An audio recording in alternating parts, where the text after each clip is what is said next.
5 साल में लोगों को 5 लाख घर बना कर देंगे। वज़ीर आला पंजाब मरियम नवाज का अपनी छत अपना घर की तकरीब से खिताब।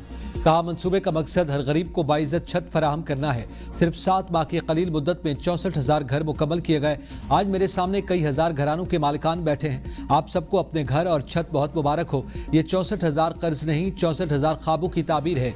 ये घर सिक्योरिटी और तहफ़्फ़ुज़ का एहसास देते हैं। तमाम कर्जे 100% सूद फ्री दिए जाएंगे। कर्ज की माहाना किस्त कम अज़ कम रखी गई ताकि बोझ ना हो।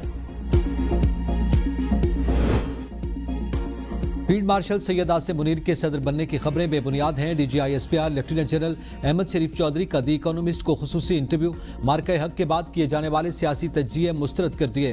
बरतानवी जरीदे के सवाल पर कि पाकिस्तान भारतीय फौजी कार्रवाई पर क्या रद्द-ए-अमल जाहिर करेगा, DGI-SPR लेफ्टिनेंट जनरल अहमद शरीफ चौधरी ने दो टोक जवाब दिया कि भारत ने हमला किया तो इस बार उसके मशरक से आगाज करेंगे। शुरुआत भारत के अंदर गहराई से हमले की सूरत में होगी।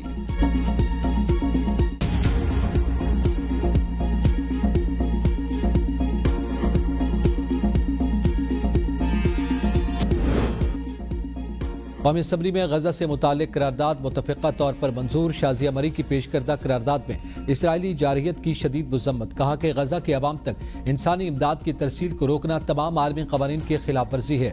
ऐवान आलमी बरादरी से फौरी और मुनासिब इक़दाम उठाने का मुतालबा करता है। अराकीन का गजा के बहादुर और जुर्रतमंद अवाम के साथ इज़हार यकजहती। सोशल मीडिया के गलत इस्तेमाल की रोकथाम के लिए करारदाद भी कसरत राय से मंजूर। वफाकी हुकूमत को सूबाई हुकूमतों के साथ मुशावरत के बाद सोशल मीडिया के दुरुस्त इस्तेमाल के लिए कवानीन बनाने का मुतालबा। फौजदारी कवानीन तरमीमी बिल कसरत राय से मंजूर। फौजदारी कवानीन तरमीमी बिल के तहत औरत को सरेआम बरहना करने और हाई जैकर को पनाह देने पर सजाए मौत खत्म।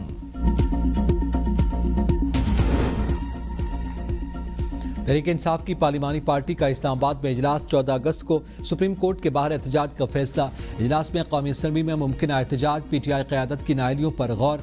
इजलास में महमूद खान चकजई, अली मोहम्मद खान, आमिर डोगर, शहरयार अफरीदी, जुनैद अकबर समेत दीगर मेंबरान कौमी असम्बली मौजूद थे। जिन्हें नाअहल किया गया वो अपील दायर करें। वज़ीर कानून का मशवरा। कहा, तनकीद से केसेस के फैसले नहीं होंगे, सिर्फ पॉइंट स्कोरिंग होगी। नवाज शरीफ के केसेस को मिसाल बनाकर सियासत की जा रही है।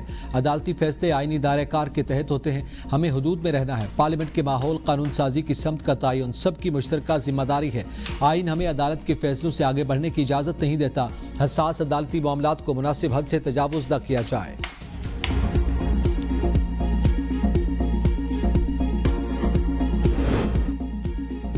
इलेक्शन कमीशन के दफ्तर में बैठकर किसी को नाअहल नहीं किया जा सकता। चेयरमैन PTI बैरिस्टर गौहर कहते हैं, ऐवान से निकालेंगे तो जमहूरियत को खतरा होगा। ऐवान के दरवाजे पर हमें गिरफ्तार किया गया। उमर अयूब ने ऐवान में 20 साल गुजारे। ऐवान का रोब दबदबा और वक़ार अराकीन से होता है। आप शेख वकास का मामला खत्म कर दें। PTI के कल के एहतजाज को कामयाब करार दे दिया। ABN न्यूज़ से गुफ्तगू में कहा कि मुल्क भर के 70 अजला की हर तहसील और यूनियन काउंसिल में भरपूर एहतजाज हुआ। अवाम ने साबित किया कि वो बानी के नजरिए के साथ हैं। इलेक्शन कमीशन का इक़दाम चैलेंज करेंगे।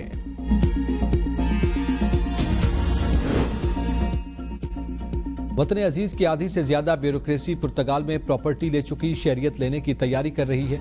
वज़ीर दिफा ख्वाजा आसिफ का एक्स पर बयान। कहा, ये नामी ग्रामी ब्यूरोक्रेट्स हैं मगर बच अरबों रुपए खा गए। आराम से रिटायरमेंट की जिंदगी गुजार रहे हैं। बुजदार का एक करीब तरीन ब्यूरोक्रेट 4 अरब बेटियों की शादियों पर सिर्फ सलामी वसूल कर चुका। अब आराम से रिटायरमेंट की जिंदगी गुजार रहा है। सियासतदान तो इनका बच्चा खुशा खाते हैं। इनके पास प्लॉट है न गैर मुल्की शहरियत, क्योंकि इलेक्शन लड़ना होता है। इंतजार की घड़ियां खत्म। लाहौर में अब जदीद तरीन SRT चलेगी। वज़ीर आला मरियम नवाज का पाकिस्तान की पहली urban electric train super autonomous rapid transit में तजर्बाती सफर। अली टाउन से मुस्लिम टाउन तक रोड टेस्ट खुद मॉनिटर किया। जदीद तरीन SRT में 320 मुसाफिरों की गुंजाइश है। पहली मुकम्मल ट्रेन एक चार्ज के बाद 40 किलोमीटर सफर तय कर सकती है। एयर कंडीशन और दीगर सहूलियात मैसर होंगी। मरियम नवाज ने कहा कि SRT चलने से लाहौर की खूबसूरती दोबाला होगी। गुजरांवाला और फैसलाबाद में भी SRT की खुशखबरी आ रही है। पंजाब की आवाम के लिए अब हर रोज खुशी की खबर मुंतजिर होती है।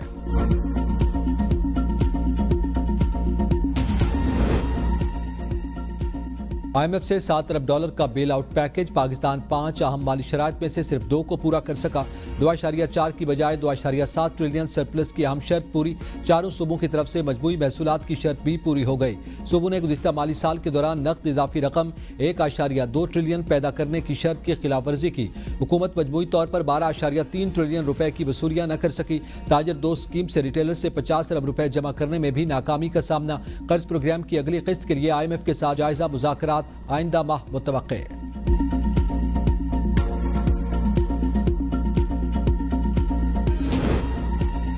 پاکستان سٹاک ایکسچینج میں نئے ریکارڈز بننے کا سلسلہ جاری، کاروباری ہفتے کے تیسرے روز زبردست تیزی، ٹریڈنگ کے دوران 100 انڈیکس پہلی بار 1,44,600 کی سطح کراس کر گیا۔ 100 انڈیکس میں 1600 سے زائد پوائنٹس کا اضافہ، گزشتہ روز کاروبار 1,43,037 پر بند ہوا تھا۔ عمر ایوب اور شبلی فراز کی نااہلی کے خلاف پشاور ہائی کورٹ میں درخواستوں پر سماعت، وکیل درخواست گزار نے کہا الیکشن کمیشن نے دونوں درخواست گزاروں کو سنے بغیر نااہل قرار دیا، عبوری ریلیف دیا جائے۔ ایڈیشنل اٹارنی جنرل نے درخواستوں میں عبوری ریلیف نہیں مانگا گیا، عدالت نے عبوری ریلیف کے لیے ضمانتی درخواستیں دائر کرنے کی ہدایت کر دی۔ سماعت کل تک ملتوی، سرتاج گل نے پشاور ہائی کورٹ میں حفاظتی ضمانت کے لیے درخواست دائر کر دی۔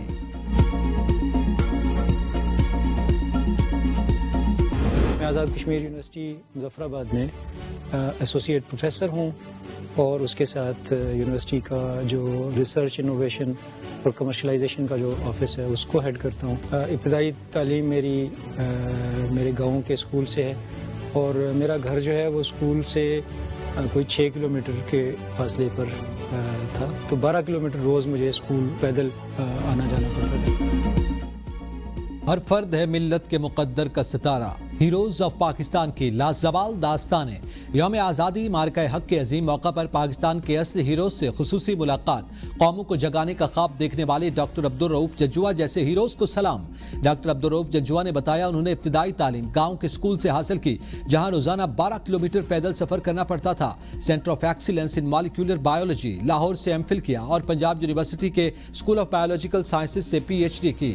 8.5 لاکھ تنخواہ کی آفر کو ٹھکرا کر آزاد کشمیر یونیورسٹی جوائن کی تاکہ اپنے علاقے کے انفیکشنز اور بے روزگاری جیسے مسائل کو حل کر سکوں۔ انشاءاللہ 2030 تک ملک سے ہیپاٹائٹس کا خاتمہ ہمارا ہدف ہے۔ ایلن مسک کا social media plate form x Modi حکومت کے خلاف عدالت میں جا پہنچا، موقف اختیار کیا کہ بھارتی حکومت آزادی اظہار رائے کو دبانے کی کوشش کر رہی ہے۔ جنوری میں مہاراشٹر کے شہر ستارہ میں پرانی پوسٹ میں حکومتی رہنما کو ناکارہ کہا گیا تھا، پولیس نے اسے فرقہ وارانہ کشیدگی کا باعث قرار دے کر ہٹانے کا نوٹس جاری کیا۔ ایکس نے اسے سینسرشپ قرار دے کر مقدمہ چیلنج کر دیا۔